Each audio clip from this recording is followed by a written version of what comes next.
sacando del desarrollo del dispositivo, pues ya podemos tener un primer prototipo que será a pie de lo que consigamos, espero, en breve, que es tener ya preparado ese dispositivo para que cualquier mujer, aunque conviva con el maltratador, pueda solicitar auxilio, ¿no? Hoy, ya termino de hablaros de Alma.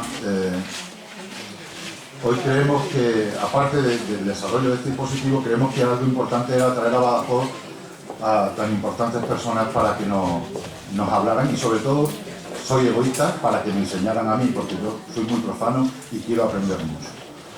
Entonces yo le cedo la palabra a doña Ángeles Carmona y con gusto. Muchas gracias. Bueno, para mí es un honor estar aquí hoy representando al Observatorio contra la Violencia de Género y al Consejo General del Poder Judicial. Agradezco y doy la enhorabuena a la Asociación Alma, a José Antonio Gutiérrez, y le doy las gracias a mi compañera Filomena Peláez, que es la representante del Consejo General de la Abogacía Española en el Observatorio contra la Violencia de Género. Es amiga mía y es un honor estar aquí al lado de estas personas tan ilustres para hablar de algo que nos encoge el corazón y que nos ha encogido el corazón en estos últimos meses. Llevamos ya muchos años viendo noticias terribles de los mayores execrables asesinatos, y muy bien asesinatos, porque en los estudios que hacemos en el observatorio sobre las sentencias que se dictan en las audiencias provinciales y en los tribunales del jurado sobre este tipo de hechos delictivos, resulta que la gran mayoría de las sentencias se condena por asesinato, que implica, como sabéis, un mayor desvalor, porque implica pues que el hecho se ha cometido con alevosía, que el hecho se ha cometido con una serie de requisitos que implica una mayor culpabilidad por parte del asesino. Os quería contar un poco qué hacemos en el observatorio, pero prefiero deciros, en primer lugar, que seguimos en el observatorio sin echar atrás ni un paso atrás en ningún momento. Sin ningún tipo de desánimo, seguimos trabajando para erradicar estos hechos tan terribles. Y digo erradicar porque hay gente por ahí que piensa que estos asesinatos es algo que tiene que tolerar la sociedad, porque siempre hay personas que se les va la cabeza y que no se pueden controlar. Yo opino que no es una utopía acabar con la violencia de género, entre otras cosas, como acaba de decir el presidente de la Junta de Extremadura. Se trata de un problema que nos atañe a todos y a todas, porque está en el corazón de la propia conciencia social, que es ni más ni menos que el machismo. Mirad, os quiero dar unas pinceladas sobre las conclusiones que hemos sacado de los últimos informes que hemos hecho en el observatorio. En el observatorio tenemos un grupo de expertos, todos magistrados especialistas en violencia de género, y trabajamos pues codo con el resto de instituciones que forman el observatorio, que son el Ministerio del Interior, el Ministerio de Justicia, el Ministerio de Sanidad, Servicios Sociales e Igualdad, Consejo General de la Abogacía Española, Fiscalía General del Estado. Ahora han entrado también el Consejo General de los Procuradores y, por último, todas las comunidades autónomas con competencias transferidas en materia de justicia. O sea, fijaos que no se trata de un observatorio del Consejo General del Poder Judicial. El Consejo preside el observatorio, pero está formado por todas estas instituciones que son, en definitiva, casi todas las instituciones que tienen competencias en esta materia. Y lo que tratamos es de coordinarnos a todos los niveles para que la red de protección de las víctimas de violencia de género no tenga ningún agujero por ningún lado. Quiero, en primer lugar, deciros que el observatorio está a vuestro servicio, o sea que os podéis servir del observatorio cuando queráis. Nosotros recibimos consultas, recomendaciones, bueno, muchísimas disfunciones que son denunciadas por personas que, como vosotros y como vosotras, están trabajando día a día en la primera línea de batalla contra el maltrato. Y luego os recomiendo también que entréis en su página web, que está en poderjudicial.es. Hay un enlace al observatorio donde se cuelgan todos los estudios, todas las estadísticas, todas las sentencias con cierta repercusión que se dictan en esta materia, guías de recomendaciones en la actuación judicial que son muy interesantes y que pueden servir en vuestro trabajo diario, ¿no? Veo que hay además miembros de la Fuerza de Cuerpo de Seguridad del Estado que hacen un trabajo absolutamente encomiable en esta materia y que en muchas ocasiones son las primeras personas que hablan con la víctima y las personas que van siguiendo y protegiendo a la víctima a lo largo del proceso judicial. Mirad, en el último informe que hemos hecho público la semana pasada, que es sobre los asesinatos ocurridos en España en los últimos años, en 2012, 2013, 2014 está a punto de terminar, nos llaman la atención varias conclusiones. Primero, ha disminuido la edad media de las víctimas mortales. Se sitúa ahora mismo en un 40,9%, en comparación con años anteriores que estaba en un 45,5, 42%. Esto nos llama mucho la atención y además sé que es una preocupación común en esta mesa y especialmente por José Antonio Burriel, ¿no? Y es que es cierto que las parejas adolescentes, dentro de la pareja adolescente hay mucha violencia de género. Lo vemos diariamente en el juzgado, porque se me ha olvidado deciros que yo trabajo como letrada de la Administración de Justicia en un juzgado de violencia sobre la mujer desde hace 7 años. Podría contaros tantísimas cosas, tantísimas historias como las que acabamos de ver, y os aseguro que esa es una historia real que vemos día tras día en los juzgados, que os puedo asegurar que por desgracia cada vez son más jóvenes las mujeres que vienen a denunciar que son víctimas de violencia de género. Otra de las conclusiones que hemos sacado es que en un 60%, aunque va descendiendo cada vez más, en el momento del asesinato la víctima mantenía la relación afectiva con su asesino, con su agresor. Nos hemos dado cuenta que el momento de crisis de pareja, es decir, justo cuando la mujer se decide por fin a dar el dificilísimo paso de dejar la relación, es el momento de máximo riesgo para ella, porque el asesino, porque el agresor no asimila, no concibe que va a soltar el lazo de dominación y por lo tanto es el momento donde se producen los hechos agresivos más graves. Por otro lado, hemos visto que el domicilio es el lugar más común en que se producen los asesinatos, en un 73%, lo cual lo que hace es reforzar la idea que siempre hemos tenido en el observatorio de que la mayor parte de los hechos delictivos ocurren en el domicilio, en la intimidad del hogar, sin testigos, sin pruebas, y es que precisamente el maltratador se vale de esas circunstancias para cometer los delitos más graves. Y por último, otra de las conclusiones que nos ha llamado mucho la atención, la mayoría de los asesinatos se producen en poblaciones inferiores a 100.000 habitantes. Es cierto que para una mujer dar el paso, contar que está siendo víctima de violencia de género, y ahora además quiero que veamos así muy rápidamente cuáles son los motivos por los cuales las mujeres no lo cuentan y por supuesto no denuncian. En las sociedades más pequeñas, en los pueblos, es más difícil contarlo porque está más normalizada, da más vergüenza contar. Y efectivamente así es, porque la mayor parte de los asesinatos se producen en las poblaciones rurales. Es decir, la ruralidad sigue siendo un factor de vulnerabilidad de la víctima de violencia de género. Por eso el observatorio ha propuesto y sigue insistiendo en que las campañas de sensibilización, la prevención, la educación, tiene que llegar hasta el último territorio nacional. En las últimas reformas legislativas que se han hecho, y quiero destacar una en concreto que se refiere a esta circunstancia, en la Ley Orgánica del Poder Judicial se ha introducido la posibilidad de que se modifique la competencia territorial del juzgado especializado en violencia de género para que llegue también a esas ciudades de menor población, para que nunca haya mujeres de primera y de segunda categoría. Todas las mujeres tienen que estar asistidas por personal especializado y, por supuesto, con todas las herramientas y todos los recursos que hay alrededor de los juzgados de violencia sobre la mujer.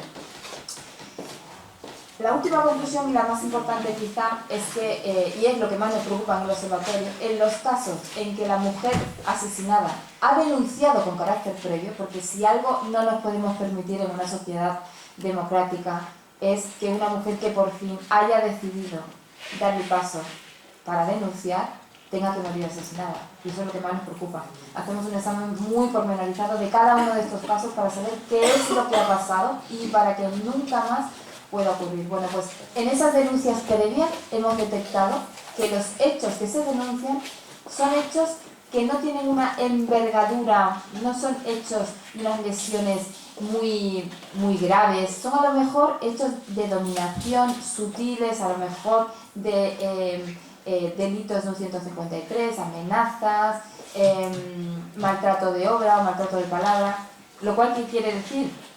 Que corren riesgo las mujeres, incluso las que están teniendo unos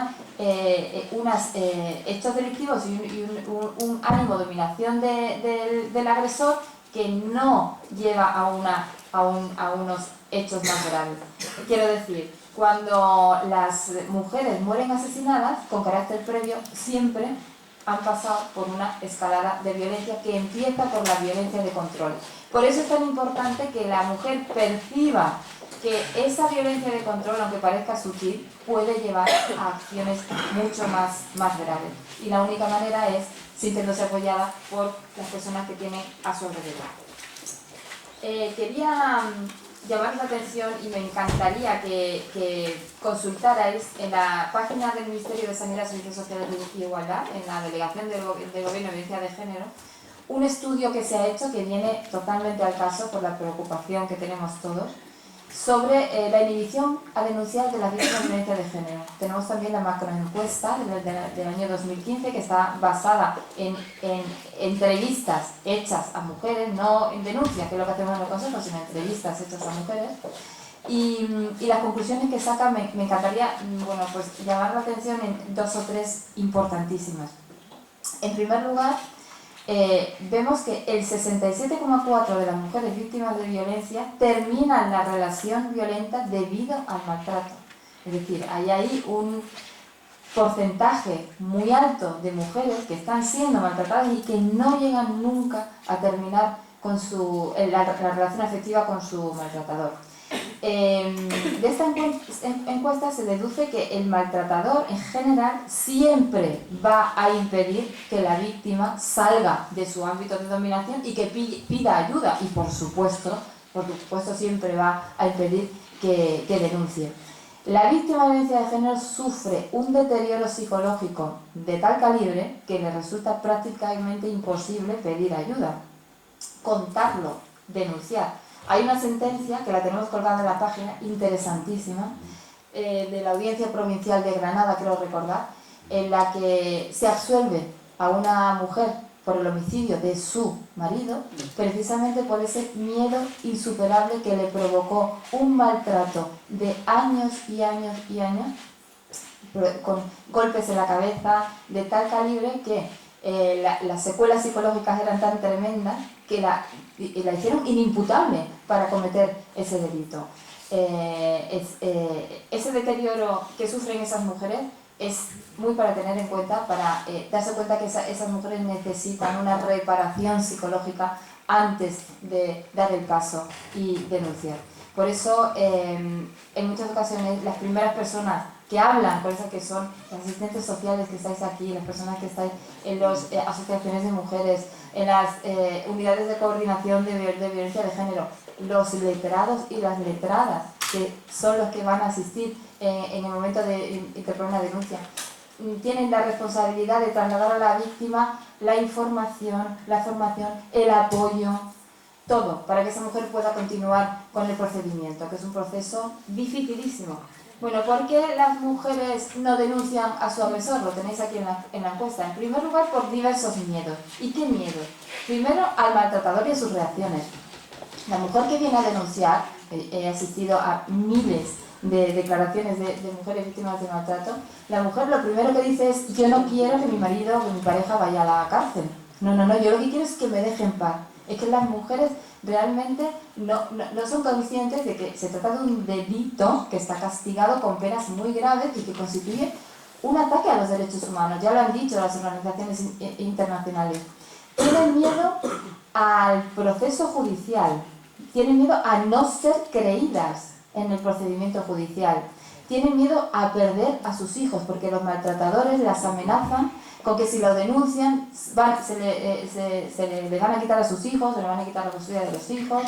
Tienen miedo a no poder salir adelante ellas solas, tienen miedo a no tener suficientes medios económicos, tienen miedo a no encontrar empleo y, lo que es peor, tienen miedo de que las traten de un modo prejuicioso por haber mantenido la relación aún habiendo sido maltratadas. Es más, yo en el juzgado, de hecho, vamos, hace 3 días salí de guardia, una chica joven que había denunciado a su pareja, recuerdo además que esa mujer relató, bueno, una vida tremenda, tenía hijos pequeños, y me impresionó tanto que cuando salió de la declaración, hablé con ella mientras la acompañaba a la sala de víctimas, intentando ver cómo estaba ella emocionalmente, porque me di cuenta de que flaqueaba bastante, y para insuflarle ese apoyo que necesitan todas las mujeres.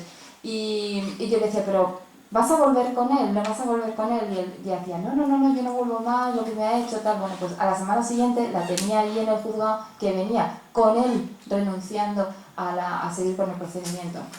Bueno, pues después de 15 días volvió a denunciarlo, y cuando me vio, la pobre se echó a llorar, porque dijo, ay, que tú eras la que me lo habías dicho, tenías razón. En ese momento yo me puse con ella y dije, no pasa nada, esto es normal, no pasa nada, ocurre en muchas ocasiones, no hay que tener prejuicios, no hay que sentir rechazo por las mujeres que retiran y vuelven, o que quieren dar el paso y sin embargo no son capaces. Nuestro trabajo está ahí, al lado de ellas, apoyándola y normalizando la situación, diciendo que, o sea, intentando trasladarle que esto le pasa a muchas mujeres, que no les pasa solo a ellas. ¿Qué más les pasa a estas mujeres? Vergüenza. Vergüenza a reconocer las cosas que les ha pasado. Vergüenza delante, por supuesto, de un juez, de un policía, pero vergüenza delante de sus propias familias. Muchas no quieren perjudicar al agresor y nos lo dicen, y es que no quiero que vayan a la cárcel, no quiero no quiero complicarle la vida, no quiero... Se sienten culpables porque piensan que todo lo que les pasa a ellos es por culpa de ellas mismas, porque así durante muchísimo tiempo se lo ha ido diciendo su propio maltratador. Tienen muchísimo miedo a represalias, por supuesto, y presiones de los familiares o del entorno. Ojo con las presiones de la familia política, que lo vemos día a día en los juzgados. Vienen a renunciar con las suegras. Ojo, importantísimo. Cuando una mujer dice que no quiere denunciar o que no quiere continuar con el procedimiento, es importante tener una entrevista en privado sin nadie delante y ver si realmente va libremente y con consentimiento a retirar la denuncia. Bueno, en el observatorio ya no quiero extenderme más porque no quiero quitarle tiempo al resto de los que forman parte de la mesa. Va a continuar y va a renovar su compromiso para estudiar pormenorizadamente cada uno de los casos, cada uno de los asesinatos y, por supuesto, seguir poniendo negro sobre blanco qué es lo que está pasando con la violencia de género en España, porque esa es la única manera de poder proponer, de poder cambiar algo importantísimo. Y como ha dicho el presidente hace nada, esto es un problema de todos y de todas. En cada uno de nosotros, en nuestro ámbito familiar, en nuestro ámbito de trabajo, podemos poner nuestro granito de arena, podemos y tenemos la obligación de hacerlo, porque la única posibilidad de acabar con esto es una sociedad en igualdad. Muchísimas gracias.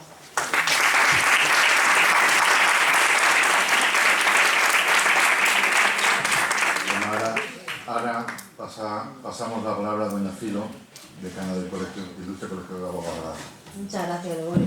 Yo soy Filomena, pero como Filomena es tan feo, todo el mundo me conoce como Filo. Por eso me dice doña, que suena raro. Le quitamos el doña y me quedo con el Filo. A ver, os cuento. Yo quería agradecer en primer lugar a la Asociación Alma, a Gregorio, a José Antonio Burriel, a quien no tenía el gusto de conocer, a los asistentes, a todos. Veo muchas caras conocidas, veo a la vicedecana del Colegio de Abogados de Cáceres, una magnífica profesional y muy comprometida también con temas de violencia, a la delegación de gobierno representada por Mila, a la Casa de la Mujer de Badajoz representada por Marilé, Yo, incluso algunos compañeros míos, cosas que me satisface, y algunos otros que he tenido oportunidad de conocer en otros foros. Yo a todos vosotras y vosotros os doy las gracias por estar aquí. El motivo por el que venimos y por el que yo le dije sí a Gregorio y sí en cuanto tuve conocimiento de esta jornada es porque nosotros, primero como abogada de a pie, como especializada, como adscrita al turno especial de violencia de género, como decana del Colegio de Abogados de Badajoz, como presidenta de la Subcomisión de Violencia sobre la Mujer del Consejo General de la Abogacía Española y por ello, por delegación de mi presidente, o miembro del observatorio, como bien ha dicho Ángeles, pues por todo ello considero que allí donde nosotros seamos llamados tenemos que ir ya. O sea, en la medida en que podamos tenemos que hacer un hueco, todos tenemos una agenda apretadísima, pero a esto no se le puede decir que no. Al contrario, cuanto más hagamos mejor. Yo no participo de esa idea pesimista de que no se puede erradicar la violencia, comparto con Ángeles la misma situación, la misma posición. Cuando tú quieres conseguir algo tienes que tener una actitud positiva, nos lo cuentan siempre los psicólogos y las psicólogas. Si tú vas poniendo un parapeto o una pared delante, difícil va a ser que lo consigas. Nosotros trabajamos siempre con la intención de conseguir los abogados y las abogadas el mejor servicio para las víctimas de violencia de género. Lo hacemos con el corazón, con todo nuestro conocimiento, intentamos además que llegue a toda la formación especial que nosotros damos, no solo desde mi colegio, sino también desde el Consejo General de la Abogacía, para todos los abogados del Estado, intentando crear en nuestros compañeros y nuestras compañeras que van a asistir a la víctima esa sensibilidad necesaria que debemos tener todos aquellos que tratamos a las víctimas de violencia de género.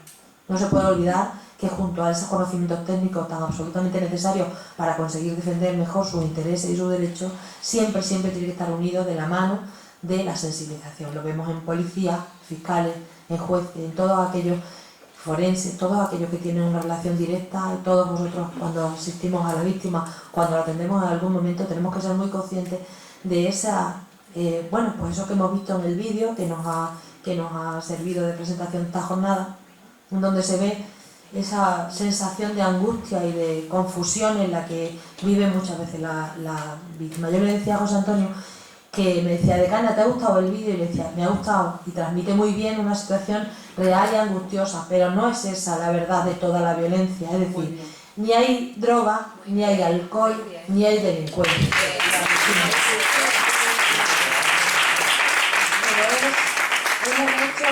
Es un hecho real y como tantos otros nos hemos encontrado en donde a veces están cruzadas todas esas circunstancias. Pero si fuera eso y pudiéramos aislarlo solo a este apartado, sería mucho más fácil combatirla.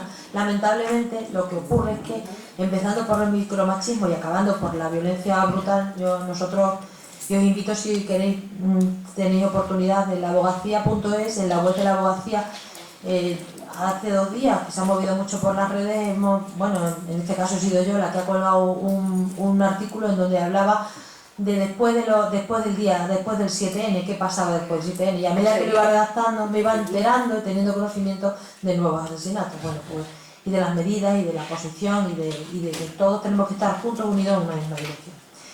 Bueno, pues excepto lo que os contaba, que os invito si os parece, porque muchos compañeros de la Subcomisión de Violencia a la que pertenezco, somos 25 miembros, 25 vocales de toda España, abogados responsables en su mayoría de otros, por supuesto está mi compañera de cárcel, en este caso en la persona de Amparo Chavarri, y nosotros intentamos en la formación y en la sensibilización intentamos avanzar en una mejor asistencia letrada. ¿Por qué?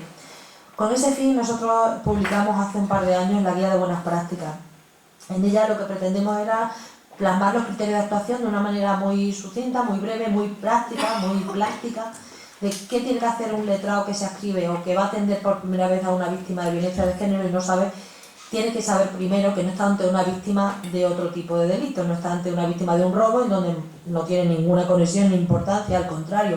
En todo caso, o tiene miedo o desde luego busca y no tiene conexión personal ni relación personal con el agresor o con el delincuente, es una víctima diferente y hay que tener eso muy presente. Entonces, desde el primer momento en que somos llamados para asistir a la víctima en sede policial o judicial hasta la ejecución de la sentencia, tenemos que ser muy conscientes de que estamos con un tipo de víctima especial.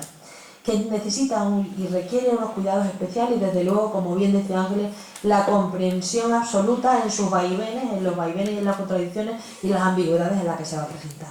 Nosotros somos juristas, y somos juristas, no somos psicólogos, porque cada uno de todos nosotros, los asistentes sociales, todos tenemos un trabajo valiosísimo que hacer con las víctimas, y cada uno de nosotros y cada una debe concretarse en el suyo, no debe traspasar esa frontera, pero sí que debe haber una interrelación entre todos para que sepamos, entre todos, poder ayudar al final a la víctima, que es lo que se pretende. Entonces, como juristas, nosotros le damos la mano desde que somos llamados en primera. Y lo primero que debemos hacer con esa persona, con esa mujer, cuando llegamos a sede policial o a sede judicial, donde somos llamados, es presentarnos porque hay muchos compañeros y muchas compañeras que por el devenir normal de las cosas damos por hecho que todo el mundo debe saber quiénes somos, y además que esa empatía que debe siempre priorizar la relación con la víctima se establece solo por decir ¿ha venido su abogada? Oiga, no, que hay abogadas y abogados, como hay jueces, como hay fiscales, como hay de todo, que vaya tela. Pero afortunadamente, en la medida en que podemos, intentamos limar y cada vez conseguimos una mejor formación de todos nosotros. Entonces, primero hay que establecer esa empatía, esa relación de empatía con la víctima, porque solo entonces va a ser posible que ella nos confíe los datos que nosotros vamos a ir extrayendo, bien porque nos lo cuente, bien porque hagamos preguntas puntuales sin agobiarle, para ir detrayendo los hechos puntuales de ese episodio que le lleva allí. La posibilidad de que haya hechos anteriores, que haya venido un devenir muy sutil o brutal, como vosotros relatabais, como relataba Mario, de esta mujer a la que se refería antes, para situarnos nosotros y saber si estamos ante una violencia, un hecho puntual, una violencia habitual, en la situación en la que vive, las pruebas de las que nos vamos a poder valer, si tenemos que pedir una orden de protección, porque así nos lo diga la víctima, nosotros por supuesto tenemos que informar, pero siempre tenemos que seguir las instrucciones de la víctima. La primera cuestión es el asesoramiento previo, es fundamental ese asesoramiento previo. Peleamos muchísimo desde la abogacía institucional por la preceptividad de la asistencia letrada. Ni siquiera ahora, a pesar de que hemos dado mucho la lata, y Maru es testigo, porque yo a la pobre de la delegada del gobierno la machaco siempre con lo mismo y le digo que en la medida que ella pueda, que haga valer esta reivindicación de la abogacía, ese asesoramiento previo como preceptivo, de la misma manera que lo tiene el presunto agresor, el detenido, que tiene derecho a que esté su letrado delante y a que le asista, tener asistencia letrada, entendemos que es fundamental que lo tuviera la víctima, incluso antes, para poder decirle, mire, esto con la denuncia se abre un proceso penal que luego ya usted no va a poder retirar a voluntad, que va a seguir porque es un derecho público, que va a seguir siendo investigado y puede ser acusado por el fiscal. Le ponemos un antecedente. Esto sirve para que ella primero sepa cuáles son los efectos y consecuencias del hecho que va a poder interponer, y luego para prepararla para estos hechos. ¿Qué va a significar esto? Que llegado el momento, si ella considera oportuno presentar la denuncia, nosotros estaremos con ella diciéndole y cuidando en la medida de lo posible de que todos los datos que a nosotros nos ha parecido de interés por la entrevista previa que hemos tenido con ella consten en la denuncia, a fin de que luego en el juicio podamos hacerlo valer como una prueba, o para ver si nos interesa terminar como juicio rápido y conseguir una sentencia rápida contra el agresor, o si consideramos que es una situación de violencia habitual que no se puede resolver en un juicio rápido y tenemos que solicitar la transformación a diligencias previas y pedir un mayor número de pruebas a fin de conseguir una condena más ajustada a la realidad que vive esta mujer. Además, la prepararemos para decirle: tiene usted derecho a solicitar la orden de protección, en donde podremos pedir medidas penales y civiles, y dependiendo de la situación en la que ella se encuentre, si tiene hijos, si no los tiene, de la edad, si tienen a su lado personas con la capacidad modificada, que es como se llama ahora, judicialmente modificada, a los que antes se llamaba a la incapacidad. Bueno, pues podremos intentar, eso sí, en cuestión de minutos y llamándonos a la puerta, porque cada 5 minutos, venga que tenemos prisa, venga que hay mucho que hacer, venga que el fiscal tiene que atender a otro sitio, venga que el juez, tenemos 3 casos más. Así como los toreros, nosotros, los abogados y las abogadas, nos encontramos con una realidad, la nuestra, que es la de atender a la víctima y en un momento extraer su realidad, aquello que es vital y que más nos importa, a fin de protegerla. No se le puede imponer la protección y tenemos que ser, como bien ha dicho Ángeles, comprensivas con que hay veces que ellas no quieren ser protegidas, lo único que quieren es quitarlos de en medio, quitar esa sensación de angustia en la que viven, intentar, si ellas pudieran, transformar la realidad, como bien nos decía a la presentación del vídeo José Antonio Borrell. Lo que ocurre con el artículo 416.1, con el delito, la dispensa del deber de declarar de la víctima de violencia, que es la posibilidad de acogerse a no declarar contra el presunto agresor, es cierto que el grupo de expertos del observatorio, desde un informe de 2007 y el informe de la Fiscalía General del Estado en el 2008 y en el 2011, solicitan la eliminación de este privilegio, ¿no? Entienden, y es verdad, que no estaba pensado para las mujeres cuando se puso este artículo, se estableció el 416, y consideran, y es cierto, que en numerosos casos esas conductas de esos agresores quedan impunes cuando ellas se acogen al derecho que supone el deber de la dispensa de no declarar contra su agresor, ¿de acuerdo? Eso es cierto. Lo que pasa es que la abogacía no participa de esa, y también lo decía claro en el artículo, nosotros no participamos de esa necesidad o de la obligación de que así sin más se elimine el 416, se elimine ese derecho a la víctima a no declarar contra él. Porque aun cuando sabemos muy bien que eso puede suponer, como bien ha comentado Ángeles, que sea la única prueba con la que contemos, porque al ser la intimidad de una casa solo tenemos la versión que nos da ella y la versión que nos da él, si ella no nos da la suya, va a ser difícil conseguir la condena, va a depender de los testigos de referencia, como muy bien dice la policía, o de los informes médicos si lo hubiere. Pero en muchas ocasiones nos quedamos sin prueba, el fiscal se queda sin prueba, nosotros no podemos personarnos como acusación particular y deviene en una sentencia absolutoria o incluso antes, en un archivo de las actuaciones. Somos muy conscientes los abogados y las abogadas de que eso ocurre, pero somos mucho más conscientes de que cuando nuestra cliente, que es la víctima, nos dice que no quiere declarar contra él, nosotros tenemos la obligación de respetar lo que nos dice, y lo tenemos que hacer porque sabemos que si nosotros, entre comillas, la convencemos de lo contrario, lo que va a pasar en sala, en los juicios, es que la vamos a poner en una encrucijada terrible, en donde yo considero que eso es otra forma de maltratarla, y eso no me lo quita nadie, en donde la dejamos entre el delito de la desobediencia, si dice no voy a declarar, señor juez, o el de falso testimonio si dice todo aquello que declaré no era cierto. Mientras aquí no encontramos un anclaje que nos haga salvar a la víctima de esa situación, nosotros, la abogacía, vamos a decir que no se elimine el 416 y que a pesar de todo y de lo grave que es que ese derecho de como consecuencia una sentencia o que no se castigue al agresor, nosotros tenemos que preservar los intereses de la víctima incluso ahí. Se nos ocurre que en Francia, en otros países de nuestro entorno, obligan, pero en Francia parece una perogrullada, pero a lo mejor es una salida, en donde lo que se hace con la mujer víctima de violencia de género, que como sabéis es una testigo de cargo, una testigo cualificada, lo que se le hace es eximirle de la obligación de prestar juramento. Si yo no te obligo a que prestes juramento, ya tú podrás decir lo que quieras, podrás declarar, porque la diferencia, y es una cuestión que nosotros nos encontramos muchas veces cuando estamos en asuntos de violencia de género, se nos dice por parte del compañero o la compañera que lleva la defensa del presunto agresor. Pues señoría, se dan dos versiones contradictorias. Por una parte, él dice la versión del presunto agresor, que dice que no ha cometido ningún hecho, y por otra parte la de la víctima, que dice que ha sido él. Y así que, señoría, usted tiene que valorar, y en penal, el principio de presunción de inocencia y tal. No es cierto. La valoración de la prueba nunca puede ser idéntica a la declaración del inculpado que la de la víctima, por una sencilla razón. El inculpado está amparado por la ley de enjuiciamiento criminal para mentir, para no decir la verdad, para no contestar a todas las preguntas que se le haga o a las que considere.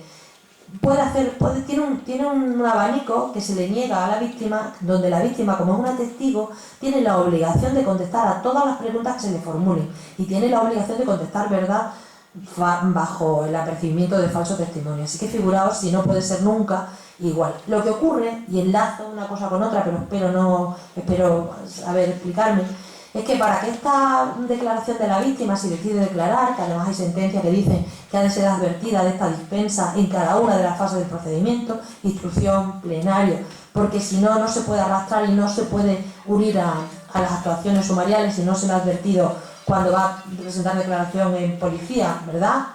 Si no se le advierte de que existe esa posibilidad, de que ella tiene esa posibilidad, no se puede contar después con esa prueba. Pues eso es más problemático. Si queréis lo dejamos para otra entrevista, porque si no me enrollo. Lo que quería decir era que la prueba, a veces esa no puede ser la única prueba, aunque la tengamos, pero nos puede servir ahora me lío porque ha habido 3 sentencias, ha habido un acuerdo de pleno, no jurisdiccional, donde nos tienen locos con el 416 ahora. Pero bueno, así a brote pronto lo único que puedo decir es que la prueba, a pesar de que sí, los requisitos que exige la jurisprudencia, y con esto me callo, que era que no haya ninguna intencionalidad en la denuncia, que no sea intencionada, que no haya... se llama, os digo cómo se llama. Sí, es los 3 requisitos que exige, en concreto, figuraos qué nombrecito le ha dado la jurisprudencia, ¿verdad? Os lo voy a decir, bueno, seguro que muchos de vosotros, por supuesto, sí, esa es la última, la persistencia en la discriminación. Pero bueno, hay un montón de reformas, que esas sí que no las vamos a tocar. Bueno, son 3 los requisitos. Uno, que no haya fines de interés espurio a la hora de considerar, como se dice, ¿es denuncia falsa? Yo decía en el artículo de hace 2 días que hay gente que sin pestañear siquiera afirma con rotundidad y con solvencia absoluta que ella conoce casos en donde son denuncias falsas, porque es que... Yo le digo, ¿pero cómo? Bueno. En fin, la ausencia de incredibilidad subjetiva, que es eso, que exista algún grado de madurez insuficiente y que se considere, tiene que ser valorado por los jueces, ¿vale? Si no existe eso, la verosimilitud, que es lo que cuenta apoyado por otros hechos externos, y la persistencia de la incriminación, que como muy bien me recordaba Mario, que es mantenida en el tiempo y que no aparezca como un disco rayado. Bueno, eso también, sobre esto hay mucho que hablar, porque claro, pedirle esta concreción a una señora en la situación en la que se encuentra. El otro día a mi madre, la pobre mía, le dieron el abrazo ese, le quitaron el collar y le digo, mamá, vamos a denunciar. Y me dice, es que no sé si era rubia, no sé si era morena, no sé si era alta, no sé si era baja, porque estaba con el shock. Imagínate a una mujer que viene de una situación, de un episodio tan tremendo, que le dije, mamá, mira, no denunciamos porque se van a creer que no lo hemos inventado. Pobrecita mía. Bueno, lo que quiero decir con esto es que es muy difícil pedir concreción y no ambigüedades y no contradicciones. Pero aún así es uno de los criterios que se exige por parte de la jurisprudencia para considerar que el testimonio de la víctima es absolutamente válido y enerva el principio de presunción de inocencia y se puede conseguir una sentencia condenatoria. Si queréis que os diga que ha habido 10 reformas procesales en los últimos meses con violencia de género, las ha habido, las he contado y las he estudiado, las hay. Es una barbaridad, pero es cierto. Si son todas ellas, sirven para mejorar y la lucha contra la violencia de género y que se conciencie toda la sociedad, que aquí no hay unos y nosotras y ellos, sino que somos todos, yo creo que servirá de mucho. Lo que sí os digo es que nosotros seguiremos desde la abogacía peleando como abogados de a pie y como abogadas haciendo todo lo que esté en nuestra mano, intentando mejorar más y siempre con la presencia absolutamente clara de que lo que a nosotros nos importa es el interés de la protección y de los derechos de la víctima. Muchas gracias por escucharme.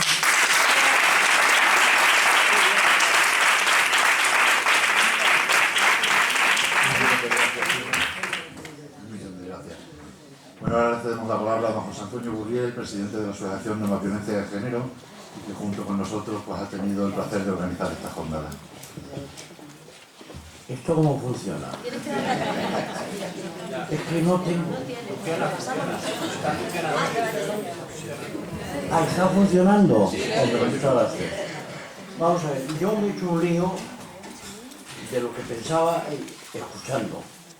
Me he hecho un lío, como siempre, ¿no? Entonces, yo desciendo un escalón. Ni me pongo en el escalón de la justicia, la cual admiro, quiero y he pertenecido porque soy abogado, ni de la abogacía, en la cual en público puedo presumir que el primer curso, el que inició el turno oficial especializado en España fui yo. Para que eso entiende un poquito. ¿He dicho yo que no? No, por favor. Quiero decir que voy a pasar a otro terreno, voy a bajar a las redes sociales. O sea, voy a bajar lo que a mí me preocupa y yo lo que creo que es la solución, bueno, una de las soluciones para no ser exclusivo. Vamos a ver. Por ejemplo, paréntesis. Yo no pude tocar el vídeo, es verdad, lo del alcohol y la cocaína, ya sé que no es la única causa, porque como son hechos reales, no me dejaron tocarlo. No, respeto. Sigo. Aquí me ha apuntado un montón de cosas.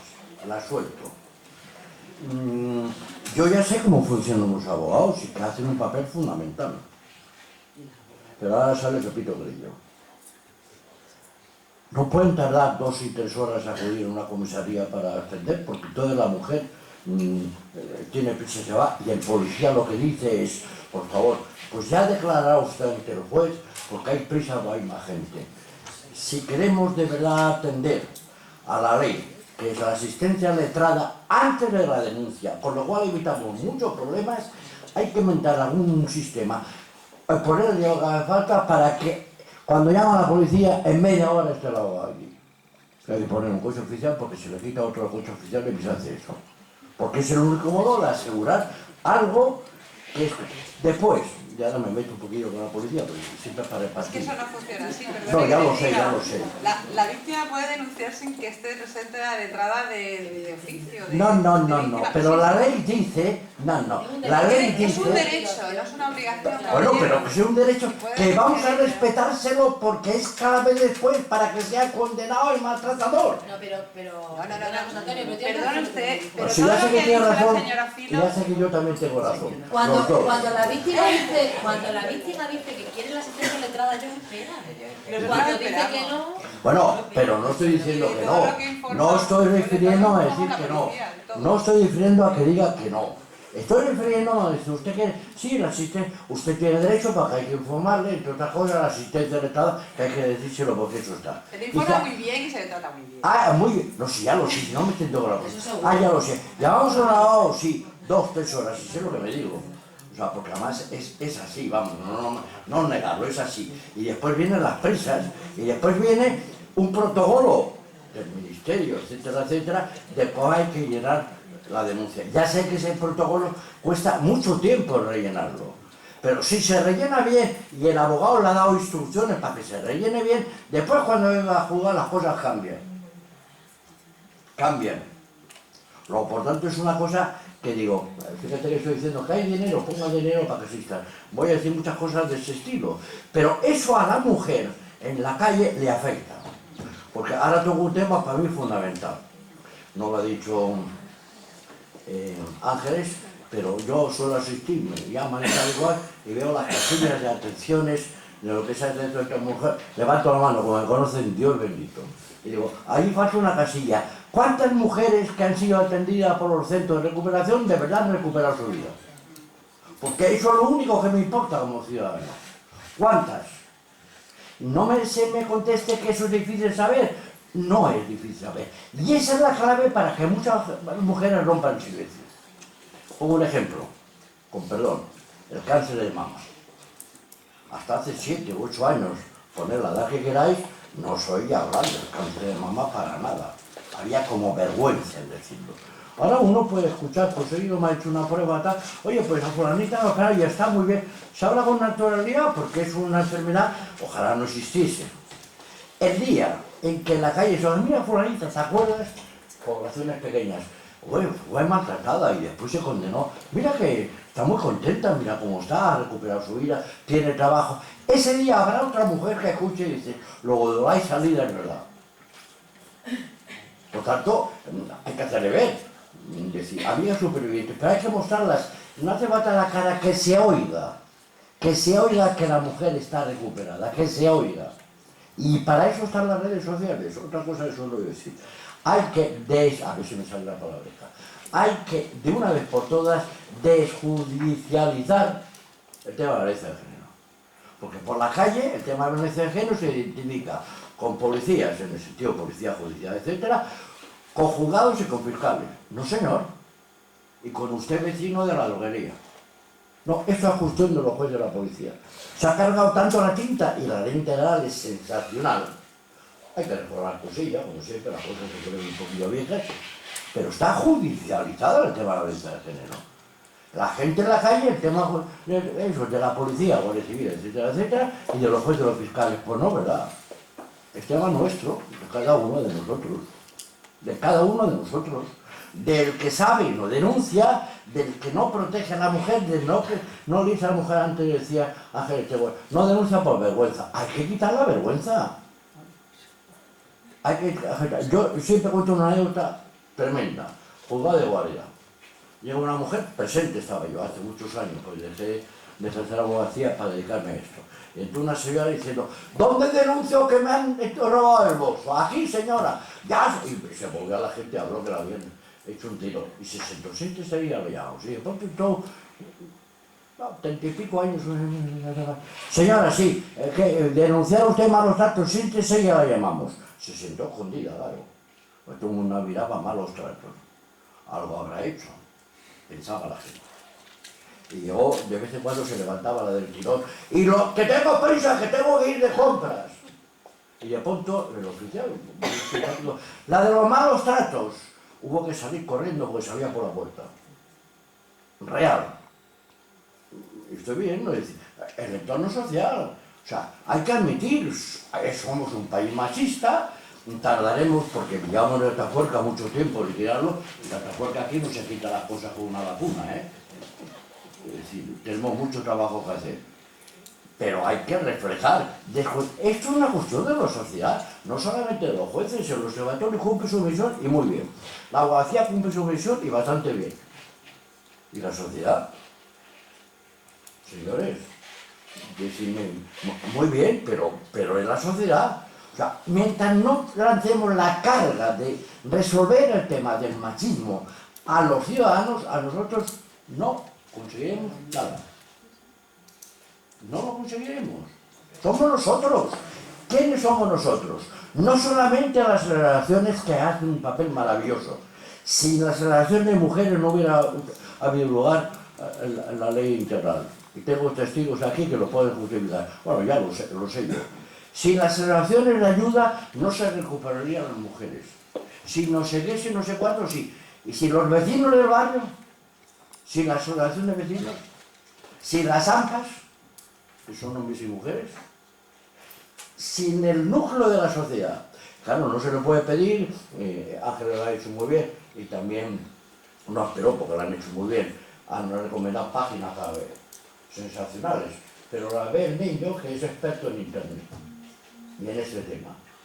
La señora de la casa, el padre de la casa, encontrar ahora, la nueva vez del ministerio sensacional, porque antes meterse para decir que decía el ministerio de violencia de género había que ser un auténtico experto. Bueno, pues es que todo el mundo tiene internet, ¿no es verdad? Todo el mundo se maneja internet. Yo, por ejemplo, y seguro que si me oye mi mujer, me está oyendo, ya, a mí no me pongan los de las cuentas de los bancos, no me meterse, porque hay que dar tal cantidad de códigos, contraseñas y tal, que me lío. Redes sociales, hay que llegar. O sea, tiene que llegar esos mensajes. Por lo tanto, tiene que haber gente, yo estoy comprometido, me sigo comprometiendo, que lo que hace el Consejo lo transmita a la gente en lenguaje y por medio de red social, que es donde pinchan. Sigo y termino rápidamente, porque si no, a la nueva página del Ministerio, que es fantástica, tiene un detalle, un tecla rápida, pues si acaso está la mujer viendo qué puede hacer y ve que entra el otro por la esquina, pone una tecla y desaparece la página. Buena cosa. Pero, ¿cuánta gente se ha metido en el Ministerio para ver esa nueva página? Mi asociación la colocó el lunes y hemos pasado de 6.000 entradas. Récord en Facebook. Para que la vean, si no... Otra cosa, desjudicializar, otra cosa. Y aquí ya voy a meter un poco con los jueces, incluso mirando a la policía. ¿Qué hacemos para la violencia psicológica? Porque yo veo que se pasa de largo. Muchísimas sentencias, sé que no es culpa vuestra. Pero bueno, la violencia psicológica es la madre de todas las violencias.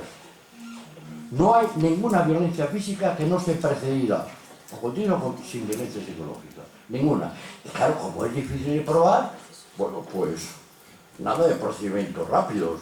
Se ocupa el tiempo. ¿Por qué? Porque no hay tiempo para decirle, vamos que le examine, ¿cómo se llama? La evaluación integral de forense, que yo los nombres, la violencia psicológica, que es lo que es el machismo. O sea, que hay gente que pega, muchísimos descerebrados. Que hay gente que controla, muchísimos descerebrados. Pero hay gente que la violencia psicológica, me encontré el otro día en la calle, no sé qué sabía, debía haber discutido con la mujer y haberle encargado, yo me parece que le encargaba a la mujer que fuera Mercadona y salía indignado y se cruzó conmigo, no me conoce, y dijo, mujer tenía que ser. Eso es violencia psicológica. Cállate que no sabes nada. etcétera, etcétera. Esa violencia psicológica es la que está machacando a la mujer, un día y otro, y otro, y otro. Y claro, un día que la mujer, ojalá, lo dije el otro día decente y lo sigo diciendo, diga, se acabó, ahora habrá el momento de eso, el marido, el matado dice que se acabó, niña. O sea que tú vas a salir de mis riendas, que te lo has creído, para que si tú te vas y me has dejado, el vecino de arriba diga, eres un calzonazos, catacol, asesinato. Así es. No estoy diciendo una tontería, ¿verdad, Filo? No. Con lo cual, pero paso a otra razón, paso a otra cosa. Ya me estoy liquidando las notas que he tomado. Hay salida. ¿Por qué no sensibilizamos de verdad, al entorno social? El entorno. Porque el entorno muchas veces, y es verdad lo que decía, me parece que es Ángeles, es decir, bueno, yo he visto iba a decir un autobús, ¿no? En un ascensor de la Ciudad de la Justicia, yo me metí, iba al 5.º piso a saludar a José María Gómez